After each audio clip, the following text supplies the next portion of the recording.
انتہائی واجب الاحترام جمی حضرات،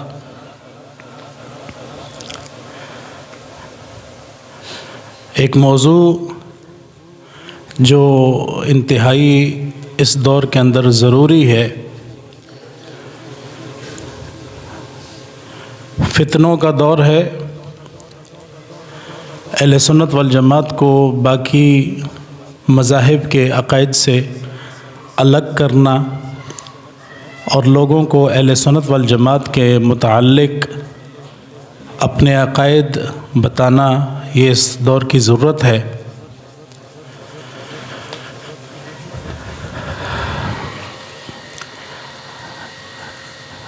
جو فتنہ اس دور کے اندر ہے، کئی لوگ معجزات کے منکر ہیں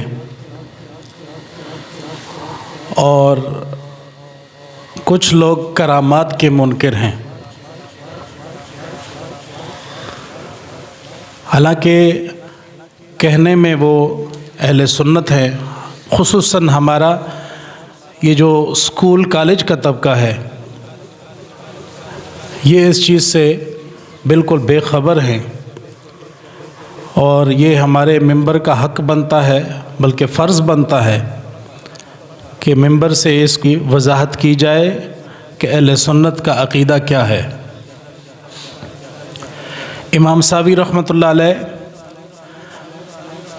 آپ ارشاد فرماتے ہیں کہ والذین کذبوا بآیاتنا، اس کے حوالے سے وہ گفتگو کرتے ہوئے لکھتے ہیں، آپ نے فرمایا کہ وہ لوگ جو انکار کرتے ہیں اللہ رب ذوالجلال کی آیات کا، فرمایا اس میں معجزات اور کرامات کے منکر بھی شامل ہیں، کیونکہ اگر ولی کے ہاتھ پہ کوئی ایسا کام ہوتا ہے جو خرق عادت ہو، مثال کے طور پہ اللہ رب ذوالجلال کی جو ایک معمول ہے اس سے ہٹ کر کوئی کام ولی کے ہاتھ پر ہوتا ہے، تو دراصل وہ کام کرنے والا اللہ رب ذوالجلال کی ذات ہے، اور جب کوئی انکار کرتا ہے تو وہ اصل میں اللہ رب ذوالجلال کی شان کا انکار کر رہا ہے،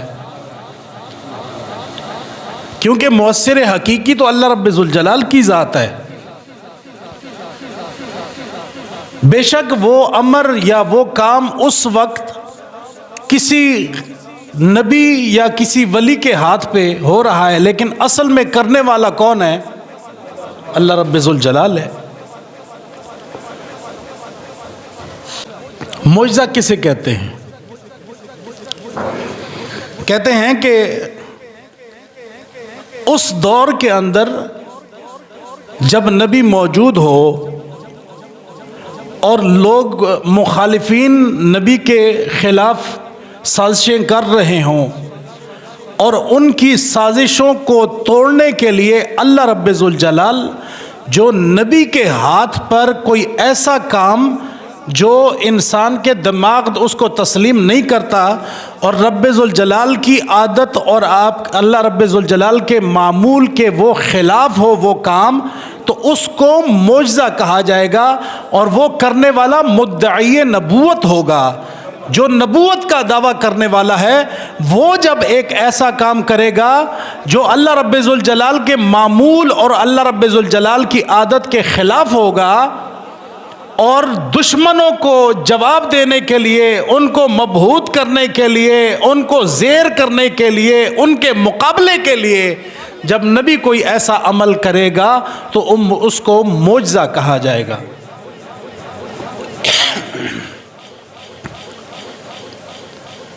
اور کرامت کی تعریف کیا ہے؟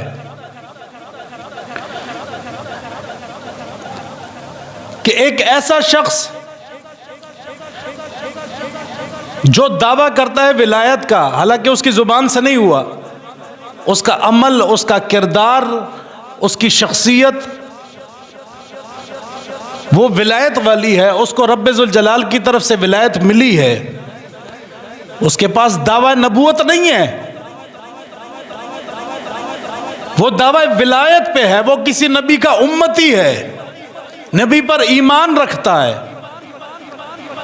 اور اس کے ہاتھ پر کوئی ایسا کام جو رب ذوالجلال کی عادت کے خلاف ہو، رب ذوالجلال کے معمول کے خلاف ہو، کوئی ایسا کام اس کے ہاتھ پہ ظاہر ہوتا ہے، اس سے ظہور ہوتا ہے ایسے کام کا جو رب ذوالجلال کی عادت کے خلاف ہے، تو اس کو کرامت کہا جاتا ہے۔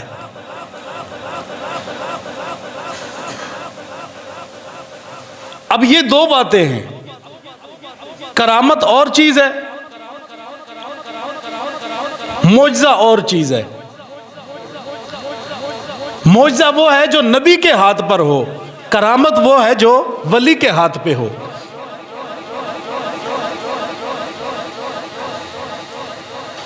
کبھی کبھی رب ذوالجلال اپنی شان کریمی، اللہ رب ذوالجلال اپنے قدرت کے اظہار کے لیے بھی ایک کام ایسا ظاہر فرما دیتا ہے۔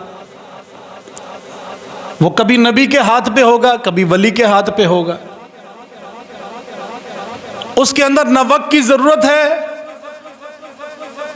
اور جس طرح ولی کی شان میں یہ ہے کہ اللہ تعالیٰ اس کی شان دکھانے کے لیے، اس کی عزت بڑھانے کے لیے، کرامت کا مطلب عزت ہوتا ہے کہ اللہ رب ذوالجلال جب کسی شخص کو ولایت دیتا ہے تو اس کی عزت لوگوں کے اندر بڑھانے کے لیے کوئی ایسا کام اس کے ہاتھ پہ سرزد فرما دیتا ہے، اس کے ہاتھ سے ہو جاتا ہے جو اللہ رب ذوالجلال کی عادت کے خلاف ہوتا ہے، ایک معمول کے خلاف ہوتا ہے، تو وہ کبھی نبی کے ہاتھ پہ ہوگا، کبھی ولی کے ہاتھ پہ ہوگا۔ اس کی مثال دے دیتا ہوں۔ اللہ رب ذوالجلال کا معمول ہے کہ نہیں، میاں بیوی شادی ہو گئی، پھر ملاقات ہو گئی، پھر ایک اللہ تعالیٰ کا ایک معمول ہے کہ اس کے بعد اولاد پیدا ہوتی ہے۔ یہ رب ذوالجلال کا معمول ہے، عادت ہے۔ لیکن کبھی کبھی اللہ رب ذوالجلال اظہارا لقدرتہ، اپنے قدرت کے اظہار کے لیے اس کے الٹ بھی فرما دیتا ہے، تاکہ یہ نہ سمجھنا کہ ماں باپ ہی تمہارے لیے مؤثر حقیقی ہیں، تم یہ نہ سمجھنا کہ یہی کر رہے ہیں تو یہی معمول ہے، اس کے ساتھ ہو رہا ہے۔ نہیں، اللہ رب ذوالجلال یہ نظام چلا رہا ہے۔ کبھی اللہ رب ذوالجلال اس کے اپنے معمول کو توڑ دیتا ہے، اس کے خلاف کر دیتا ہے، جیسے حضرت عیسیٰ علیہ السلام کی پیدائش ہے۔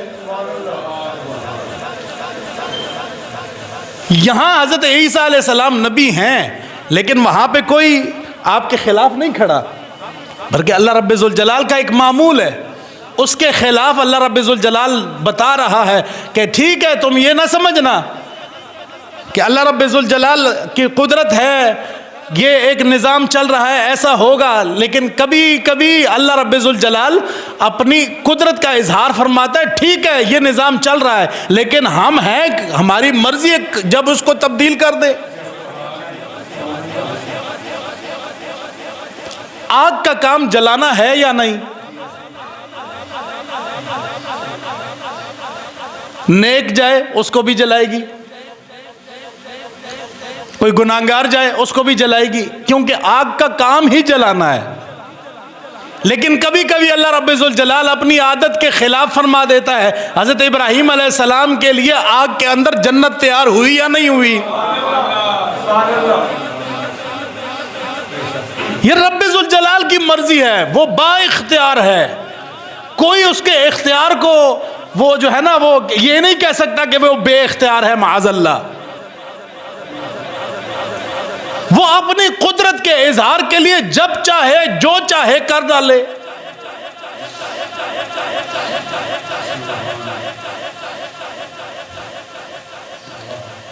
دشمن کا مقابلہ ہو اس کے لیے نبی کو معجزہ عطا ہوتا ہے، جس طرح حضرت موسیٰ علیہ السلام فرعون کے محل کے اندر جادوگروں نے رسیاں پھینک کے سانپ بنائے یا نہیں بنائے؟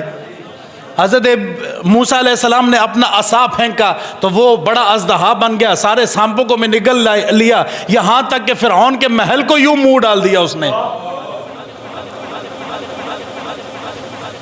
تو یہ تو دشمن کا مقابلہ تھا، دشمن کو زیر کرنا تھا، دشمن کو پریشان کرنا تھا، دشمن کو مبہوت کرنا تھا، دشمن کو یہ بتانا تھا کہ بھئی تم جادوگر ہو، ہم رب کے نبی ہیں، اور ہمارا رب بے اختیار نہیں، اختیار والا ہے۔ تو اظہار لقدرتی بھی اللہ تعالیٰ بتا دیتا ہے، اپنے قدرت کے اظہار کے لیے بھی ہو جاتا ہے۔ کوئی ایسا کام جو رب ذوالجلال کی عادت کے خلاف ہو، ایک معمول کے خلاف ہو، عادت میں نے پہلے بیان کر دی ہے کہ عادت کیا ہوتی ہے، رب ذوالجلال کا ایک معمول جو دنیا کے اندر ہم دیکھ رہے ہیں، کیا معمول؟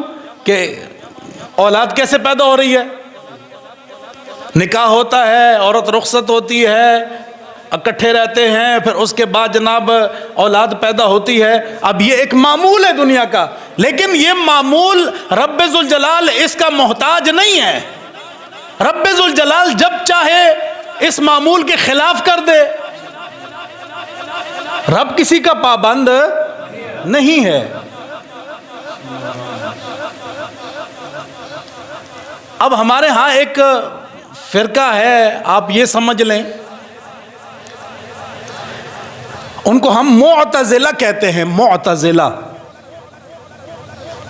اس کی تعریف کیا ہے؟ وہ اپنے آپ کو اصحاب العدل و توحید کہتے ہیں۔ وہ کہتے ہیں کہ ہم اصحاب العدل و توحید ہیں، ہم عدل اور توحید والے ہیں۔ وہ اپنے آپ کو اصحاب العدل و توحید کہتے ہیں، نام وہ توحید کا استعمال کر رہے ہیں، کہیں گے ہم توحیدی ہیں، لیکن ان کے عقائد میں کیا ہے؟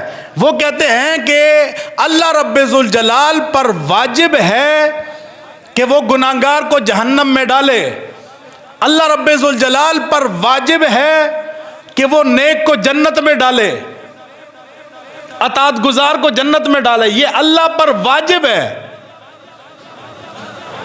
ہم کہتے ہیں کہ واجب ہونے میں انسان بے بس ہو جاتا ہے۔ ایک انسان پر جب ایک حکم کا آ جاتا ہے کہ یہ رب ذوالجلال کی طرف سے واجب ہے، یہ پاک محبوب کی طرف سے واجب ہے، تو بندہ جاتا ہے۔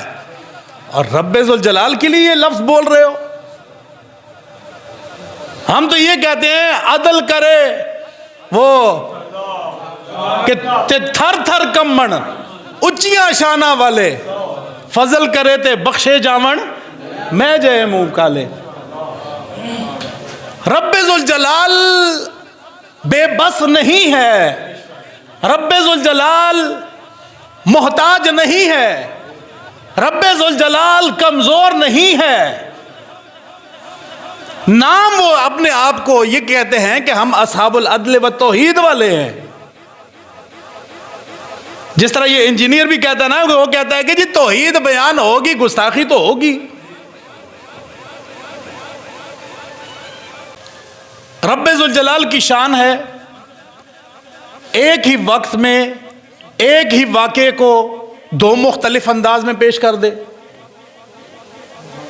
کسی کے لیے وقت کو سمیٹ دے، کسی کے لیے کھول دے۔ لیکن یہاں پر یہ جو عقل والے ہیں نا، معتزلہ، وہ یہ فوراً انکار کر دیں گے، نہیں دیکھیں نا لکھا ہوا تو ٹھیک ہے، لیکن اس کو عقل نہیں مانتی، یہ عقل کے خلاف ہے، یہ معتزلہ کا عقیدہ ہے۔ کیوں؟ وہ یہ بھی کہتے ہیں کہ انسان مر جائے گا، قبر میں چلا جائے گا، حساب کتاب ہوگا۔ یہ کیسے مان لیں؟ کیونکہ عقل کے تابع ہیں۔ رب ذوالجلال کی قدرت سے وہ یہ مانتے ہی نہیں ہیں کہ رب ذوالجلال کی قدرت کے وہ مخالف ہیں، وہ رب ذوالجلال کو کمزور سمجھتے ہیں، اور جو دلائل ان کے خلاف آئیں ان کا رد کر دیں گے۔ پل صراط سے گزرنے کے وہ مخالف ہیں، بھائی اتنا باریک پل ہے، اس کے اوپر سے کیسے گزریں گے؟ عقل نہیں مانتی۔ اسی طرح جب کرامت اور معجزے کی بات آئے گی تو یہ مذاق اڑائیں گے، یہ کیسے ہو سکتا ہے، عقل نہیں مانتی، کیسے مان لیں اس کو؟ تو عقل پھر فیصلہ کر کے بتائے۔ حضرت عزیر علیہ السلام اپنے دراز گوش پہ سوار ہیں، قرآن کے اندر 3 پارہ، حضرت عزیر علیہ السلام اپنے دراز گوش اپنے گدے پہ سوار ہیں، سفر فرما رہے ہیں، ایک جگہ پہ آپ تھکاوٹ ہوئی، آپ بیٹھ گئے، آپ نے اپنے لیے کچھ رس نچوڑا، پیالے کے اندر رکھا، حضرت عزیر علیہ السلام نے سر رکھا آرام فرمانے کے لیے۔ جب جاگے اللہ رب ذوالجلال نے پوچھا، اے عزیر قال کم لبست، اے عزیر کتنا وقت گزارا ہے؟ وہ کہتے ہیں جی لبثت یومن او بعد یوم، میں نے دن یا دن کا بعض حصہ گزارا ہوگا۔ اللہ تعالیٰ نے فرمایا کہ دن یا دن کا بعض حصہ آپ نے فرما دیا، لیکن رب ذوالجلال فرماتا ہے کہ اے عزیر میں نے تم پر 100 سال کا وقت اس حالت میں گزارا ہے۔ اب ایک واقعہ ہے، رب ذوالجلال قدرت رکھتا ہے کہ اس کو مختلف انداز میں جو ہے نا وہ مختلف لوگ لیں، کسی کے لیے وقت کو سمیٹ دے، کسی کے لیے کھول دے، لیکن عقل والے یہاں کہیں گے کہ کیسے ہو سکتا ہے، کیونکہ وہ رب ذوالجلال کی قدرت کے مخالف ہیں، رب ذوالجلال کی طاقت کو نہیں مانتے۔ کوئی سمجھ آ رہی ہے کہ نہیں آ رہی؟ جو رب ذوالجلال پر کسی چیز کو واجب کر دے، جس طرح وہ کہتے ہیں نا کہ انہوں نے کہا نا، جیسے معتزلہ کی تعریف میں ہمارے شرح عقائد کے اندر بھی لکھا ہوا ہے کہ وہ کہتے ہیں جناب کہ اللہ رب ذوالجلال پر واجب ہے کہ وہ جہنمی کو جہنم میں بھیجے، جنتی کو جنت میں بھیجے۔ ہم کہتے ہیں نہیں، رب ذوالجلال پر کچھ بھی واجب نہیں ہے، رب ذوالجلال کسی کا پابند نہیں ہے۔ اللہ رب ذوالجلال چاہے تو گناہگار کے کسی ایک عمل کی وجہ سے اللہ رب ذوالجلال اس کو جنت میں داخل کر دے، چاہے کسی نیک کی ساری زندگی کے نیکیوں کو رد فرما کر کسی ایک گناہ کی وجہ سے جہنم میں ڈال دے۔ یہ رب ذوالجلال کی قدرت ہے، اس پہ احادیث گواہ ہیں۔ تو آپ وہ کہیں گے کہ نہیں، دماغ نہیں مانتا، تو اس پر کتنی احادیث ہیں، آپ ان دلائل کو سائڈ پہ کر دیں گے۔ عقل نہیں مانتی، کیسے ہو سکتا ہے؟ رب ذوالجلال نے تو ثواب دینا ہے، رب ذوالجلال پر واجب ہے۔ ہم نے کہا رب پہ کوئی چیز واجب نہیں ہے، وہ اپنی مرضی کا مالک خود ہے، وہ کسی کا پابند نہیں ہے۔ حضرت عزیر علیہ السلام نے عرض کی مولا کریم دن یا دن کا بعض حصہ گزارا ہے، اللہ تعالیٰ نے فرمایا ہم نے تم پر 100 سال کا وقت گزارا ہے۔ اللہ رب ذوالجلال نے فرمایا کہ ہم دلیل دیتے ہیں، جس گدے پہ سوار ہو کے، جس دراز گوش پہ سوار ہو کے آئے تھے، دیکھ لو وہ مٹی کے ساتھ مٹی ہو چکا ہے، اس کی ہڈیاں بھی گل چکی ہیں، لیکن جو تم نے فرما دیا ہے نا اے میرے نبی، تمہاری زبان سے لفظ نکل گیا ہے، ہم تمہارے لیے وقت کو سمیٹ دیتے ہیں، تمہارا وہ رس جو تم نے نچوڑ کے رکھا تھا وہ ایسے ہی لگتا ہے جس طرح گھنٹہ 2 گزرے نے۔ ایک ہی واقعہ ہے، 2 مختلف انداز میں ہے۔ اب یہاں پہ بتاؤ، یہاں پہ وقت کو اللہ رب ذوالجلال نے قابو کیسے فرمایا؟ ایک ہی واقعہ ہے، جانور کی ہڈیاں مٹی کے ساتھ مٹی ہو گئی اور رس تازہ پڑا ہے، یہ رب ذوالجلال کی قدرت ہے، اور رب ذوالجلال کسی کا محتاج نہیں ہے۔ اب جو رب ذوالجلال کے پاک محبوبوں کی کرامت کا منکر ہے تو وہ رب ذوالجلال کی قدرت کا انکار کرتا ہے۔ یہ گمراہ لوگ ہیں، اور یہ جو انٹرنیٹ پہ بیٹھ کے آپ کو پڑھا رہے ہیں نا، یہ جو ہم بیان کر رہے ہیں اس کو ذرا سنو تو صحیح، میدان لا کے ایک گلاں کر کے تے وکھان۔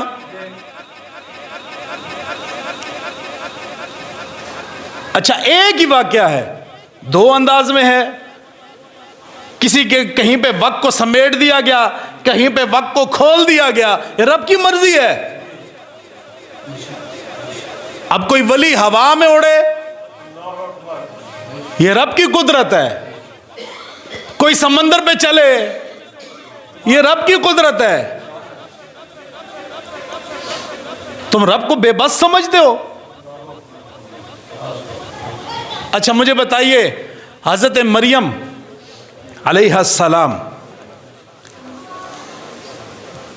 یہ ولیاں ہیں یا نبیہ ہیں؟ ولیاں ہیں،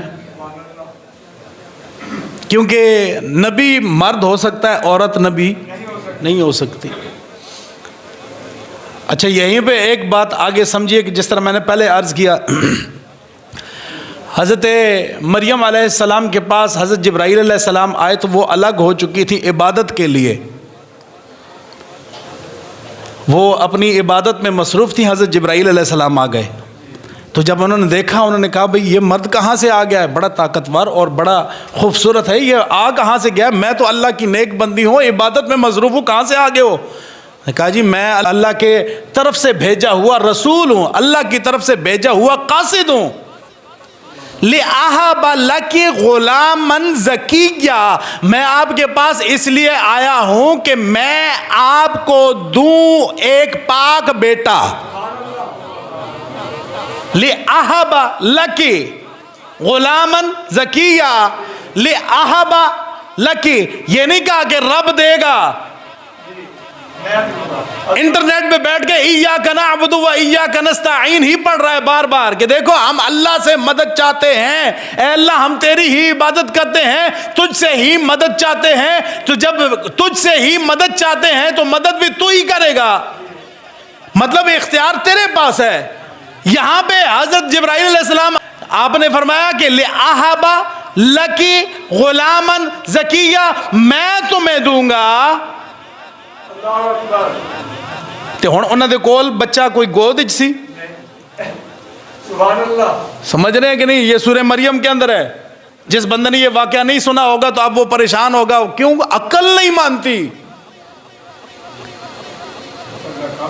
اچھا کیا کہنے لگے؟ آپ نے ارشاد فرمایا کہ میں رب کی طرف سے بھیجا ہوا ہوں، قاصد ہوں، لِأَهَبَ لَكِ غُلَامًا زَكِيًّا، تاکہ میں آپ کو ایک پاک بیٹا دوں۔ تو اب ان کے پاس تو بیٹا تھا کوئی نہیں، اس وقت بچہ تھا کوئی نہیں، تو اب ذرا تفاسیر اٹھا کے دیکھیے، حضرت جبرائیل علیہ السلام نے حضرت مریم پر پھونک ماری، سبحان اللہ، حضرت مریم کا حمل ٹھہر گیا۔ اللہ اکبر،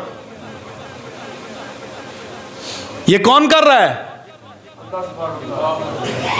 حقیقی طور پہ کون کر رہا ہے؟ اور یہ عمل ظاہر کس کے ہاتھ پہ ہو رہا ہے؟ جبرائیل علیہ السلام کے۔ اور وہ کیا کہتے ہیں؟ لِأَهَبَ لَكِ، مجھے دینے والا تو رب ذوالجلال ہے، رب ذوالجلال نے ہی فیصلہ کیا ہے کہ میں آپ کو بیٹا دوں، دینے والا وہ رب ذوالجلال ہے۔ لِأَهَبَ لَكِ، میں آپ کو دینے کے لیے آیا ہوں۔ مطلب کیا؟ دینے والا رب کی ذات ہے۔ تو یہاں پہ یہ جواب ہے کہ یہ تو مجازن ہے، اصل میں رب دے رہا تھا۔ تو ہم بھی یہ کہیں گے جب نبی دیتا ہے تو مجازن دیتا ہے، ولی دیتا ہے تو مجازن دیتا ہے، اصل میں رب ذوالجلال دینے والا ہے۔ نعرہ تکبیر، نعرہ رسالت، عظمت و شان پیارے مصطفیٰ۔ اچھا آگے چلیے، جب حضرت عیسیٰ علیہ السلام کی ولادت کا وقت آیا، آپ حضرت مریم علیہ السلام آپ گھر سے نکلیں اور ایک جگہ وہ الگ ہو گئی تھیں، کیونکہ معاشرہ ہے، مختلف باتیں بنائے گا، لوگ اعتراض بھی کر رہے ہیں۔ اس کو کنز الایمان کے اندر، یہ تو آپ کی الماری میں پڑا ہے، اس کی ذرا تفسیر دیکھ لیجئے، انہوں نے کیا لکھا ہوا ہے۔ ایک خشک تنا، خشک درخت، اس کے پاس حضرت مریم پہنچی، جس کے اوپر کوئی پتہ نہیں، جس کے اوپر کوئی پھل نہیں، آپ وہاں پہنچی۔ حضرت جبرائیل علیہ السلام کہہ رہے ہیں یہاں آ جائیں، آپ اس درخت کے نیچے آ گئیں، اور حضرت جبرائیل علیہ السلام کی طرف سے آواز آتی ہے وَهُزِّي إِلَيْكِ بِجِذْعِ النَّخْلِ، اس درخت کو ذرا ہلائیے اپنی طرف۔ بِجِذْعِ النَّخْلِ، حضرت ابن عباس رضی اللہ عنہ ارشاد فرماتے ہیں، آپ نے ارشاد فرمایا کہ یہ درخت بالکل خشک تھا۔ حضرت ابن عباس کون ہیں؟ جو رسول اللہ صلی اللہ علیہ وسلم کی دعا سے مفسر قرآن بنے ہیں۔ یہ خشک درخت تھا، اس پہ کوئی پتا نہیں تھا، اس پہ کوئی کسی قسم کا کوئی پھل نہیں تھا، خزاں کا موسم تھا، آپ یہ سمجھ لیجئے، یا سخت سردی کا موسم ہے، سخت موسم سخت سردی کا ہے، خزاں کا موسم ہے، درخت پہ کوئی پتا نہیں، خشک تنا ہے۔ تو حضرت جبرائیل علیہ السلام کہے وَهُزِّي إِلَيْكِ بِجِذْعِ النَّخْلِ، خشک تنے کو اپنی طرف ہلائیے، ابھی اللہ رب ذوالجلال اس کو ہرا بھرا بھی کر دے گا۔ ابھی ہی اس کے اندر کھجوریں بن بھی جائیں گی, ابھی سے پکی ہوئی کھجوریں نیچے گریں گی. روتا بن جنیا, پکی ہوئی کھجوریں. بھائی تنا تو خشک تھا, اس پہ کوئی پتہ نہیں ہے, اس پہ کوئی پھل نہیں ہے. جب ہے وہ خشک, اس کے اوپر پھل کہاں سے آ گیا؟ اچھا, ایک معمول یہ ہے کہ درخت بڑے ہونے میں کتنا عرصہ لیتا ہے؟ سالوں لگ جاتے ہیں. پھر اس کے اندر پھل کیسے لگتا ہے؟ باہر کا موسم آئے گا, سرسبز ہو جائے گا. یہ مانیں گے, یہ کیونکہ عقل مان رہی ہے. اس کے اندر پھل کب لگے گا؟ اس کی عمر پوری ہو جانے کے بعد اس کے اندر پھل لگے گا. یہ تو ایک معمول ہے, رب ذوالجلال کی ایک عادت ہے. جس طرح دنیا کا نظام چل رہا ہے, کہیں پہ سردی کا موسم ہوگا, وہاں اس کے اپنے پھل آ رہے ہیں. گرمی کا موسم ہے, اس کے اپنے پھل آ رہے ہیں.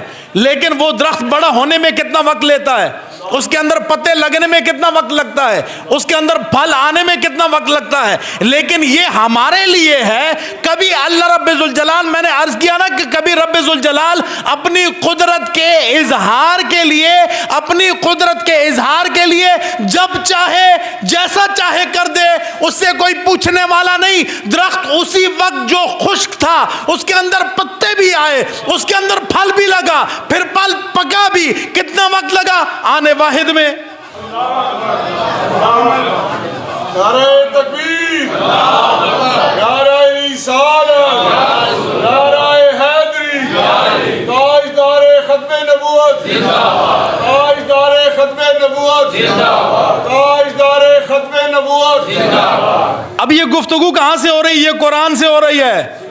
لفظ بلفظ قرآن ہے, سورہ مریم ہے. جہاں تفسیر اٹھا کے دیکھیے, خود بخود آپ کو پتہ چل جائے گا. لیکن یہ آپ کے سامنے بیان نہیں کی جائے گی, کیونکہ انہوں جناب یہ آیات ان کو چبھیں گی. یار درخت اگر خشک ہے تو اس میں پتے آنے میں وقت لگے گا. ایک معمول ہے رب ذوالجلال کا, اس کے اندر پھل آنے میں وقت لگے گا. پھر وہ رب ذوالجلال کا ایک معمول ہے, پھر وہ کچا کچا پھل ہوگا, اس کا سائز بڑا ہوگا, پھر پکے گا. یہ ایک معمول ہے, اس کو سب مانیں گے. لیکن جب کہا جائے کہ ایک ہی وقت میں درخت خشک تھا, اس پر پتے بھی آئے, اس کے اندر پھل بھی لگا. پہلے بور بنتی ہے, جس طرح آپ نے دیکھا, چھوٹے چھوٹے پھل لگے, پھر وہ بڑھتا ہے, پھر وہ پکتا ہے. اللہ رب ذوالجلال آنے واحد میں چاہے جس کے لیے چاہے جب چاہے کر ڈالے. اب جب کسی ولی کی کرامت آئے گی تو فوراً کہیں گے کیسے ہو سکتا ہے, کیوں؟ عقل نہیں مانتی. اس کا مطلب یہ ہے کہ یہ رب ذوالجلال کو بے اختیار سمجھتے ہیں.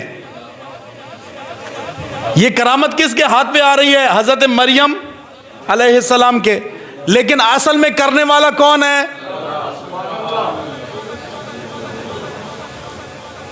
اور تمہارا یہ کہنا, اس پہ کافی ساری احادیث ہیں, اس پہ ایک میرے خیال سے اس پہ ٹھیک ٹھاک جمعے لگ سکتے ہیں. اور یہ کہنا کہ جی اگر ایسی بات تھی, کرامات تم بات کی بیان کر رہے ہو, صحابہ کے دور کی نہیں ہے. کس نے کہا کہ نہیں ہے بھائی؟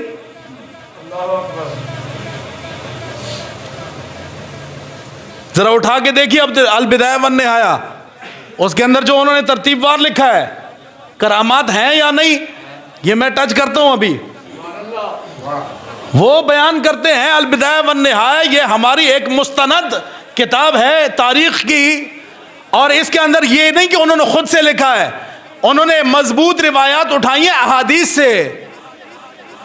امام بخاری نے لکھا ہے کہ اللہ کے پاک محبوب کے پاس کچھ شخصیات بیٹھی تھیں, سوالات جوابات کرتے رہے, رات کا اندھیرا بڑھ گیا. اب وہ صحابہ جب واپس گھر کو جانے لگے تو ایک چراغ جلا, جس کی روشنی میں یہ چل پڑے. جہاں انہوں نے رستے الگ کرنے تھے, یہاں پہ ایک چراغ سے دو ہو گئے.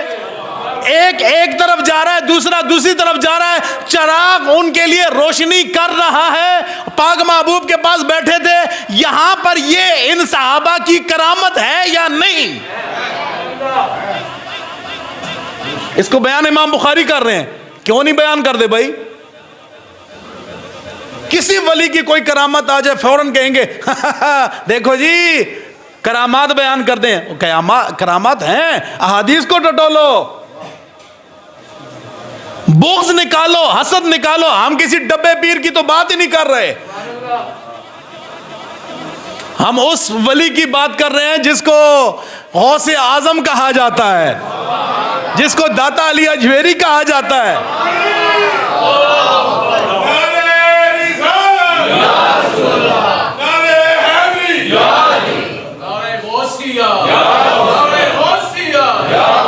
جس کو مہر علی شاہ کہا جاتا ہے.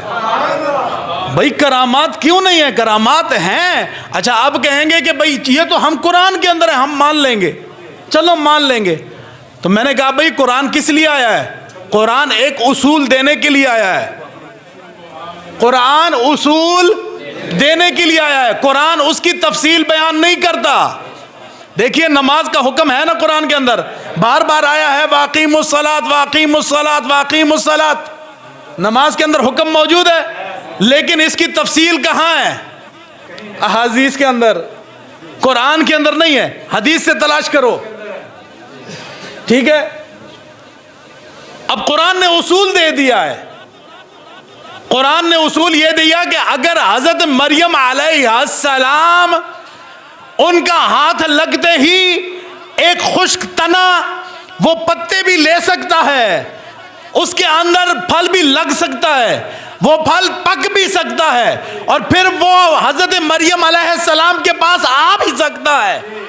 اگر حضرت مریم کے ہاتھ پر ایسا ہو تو چونکہ یہ حضرت مریم کی کرامت ہے, کرنے والا اللہ رب ذوالجلال ہے.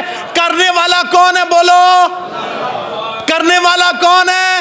اللہ رب ذوالجلال. اور یہ کرامت ظاہر کس کے ہاتھ پہ ہو رہی ہے؟ حضرت مریم کے. اگر رب ذوالجلال کرے حضرت مریم کے ہاتھ پہ وہ کرامت ظاہر ہو جائے, تو رب ذوالجلال کرے داتا صاحب کے ہاتھ پہ کیوں نہیں ظاہر ہوتی؟ اور آپ جناب اٹھا کے دیکھیے عقائد کی کتابیں اہل سنت کی جو ہمیں مدارس کے اندر پڑھائی جاتی ہیں, اور اعتراض وہ بندہ کر رہا ہے جس کو عربی پڑھنی نہیں آتی. ان کتابوں کے حوالے لیے جائیں گے جس کے ترجمے موجود ہیں. جڑا پڑھ جس کا ترجمہ نہیں وہ بیان کر. اچھا یہ شرح عقائد کے اندر ہے, ہمارے مدارس کے اندر ہمیں پڑھائی جاتی ہے, صرف ہمیں نہیں سب کو پڑھائی جاتی ہے کہ کرامات حق ہیں. کرامات کیوں؟ یہ رب ذوالجلال شان دیتا ہے, جب چاہے شان دے دیتا ہے, اپنی قدرت کا اظہار فرماتا ہے, اپنی قدرت کا اظہار فرماتا ہے, اور لوگوں کے دلوں میں ایک ولی کی عزت پیدا فرماتا ہے. کرامتن للناس, لوگوں کے دلوں میں عزت پیدا کرنے کے لیے اللہ رب ذوالجلال کرامت دیتا ہے. حالانکہ آپ جانتے ہیں میں کرامات بیان کرنے کا اتنا شوقین نہیں, میں اتنی کرامات کو بیان نہیں کرتا, لیکن بات یہ ہے کہ ایک چیز حق ہے اس کا انکار کیوں؟ اور ہمارے نوجوان نسل کو یہ تباہ کر گیا. اسکولوں میں کالجوں میں پڑھایا جا رہا ہے. بھائی قرآن کے اندر حضرت مریم کا قصہ آپ نے سن لیا نا, سنا کہ نہیں؟ اس پہ 2-3 جمعے مزید ہو سکتے ہیں. تو اگر حضرت مریم علیہ السلام کے ہاتھ پر خشک تنا سرسبز ہو رہا ہے, رب کے معمول کے مطابق ہے یا رب کے معمول کے خلاف ہے؟ خلاف ہے کہ نہیں؟ تو اگر حضرت مریم کے ہاتھ پہ ہو سکتا ہے تو اللہ رب ذوالجلال کسی کو بھی دے سکتا ہے, بشرطے کہ باعمل ہو. بشرطے کہ باعمل ہو, صورت سیرت رسول اللہ کے کردار کے مطابق ہو. ہم کسی ڈبے پیر کڑے آلے تے لمیاں زلفاں آلے جڑے مہینے مہینے نہاندے نہیں, جڑے نماز دے نیڑے نہیں جاندے, ہم ان کی بات نہیں کر رہے. جن کو دین اسلام کا پتہ ہی نہیں ہم ان کی بات نہیں کر رہے. جو گلیوں میں جناب پلید پھر رہے ہیں ہم ان کی بات نہیں کر رہے. جو ڈھیروں پہ جناب ایسے بیٹھے ہوتے ہیں جیسے ان کی شکل و صورت اور ان کا جناب ان کے ساتھ بیٹھنا بھی کوئی مناسب نہ سمجھے, ہم ان کی بات نہیں کر رہے. ہم ان کی بات کر رہے ہیں جن کی صورت اور سیرت رسول اللہ کے طریقے کے مطابق ہو. اگر وہ کوئی ایسا عمل کرے تو اس کو کرامت کہا جائے گا. اور یہ کرامت دینے والا کون ہے؟ جو اس کا انکار کرے گا وہ رب کی قدرت کا انکار کرتا ہے. کسی اور کا انکار نہیں، رب کی قدرت، رب کے اختیار کا، رب کی عطا کا انکار کرتا ہے۔ اللہ رب ذوالجلال ہمیں سمجھنے کی توفیق نصیب فرمائے۔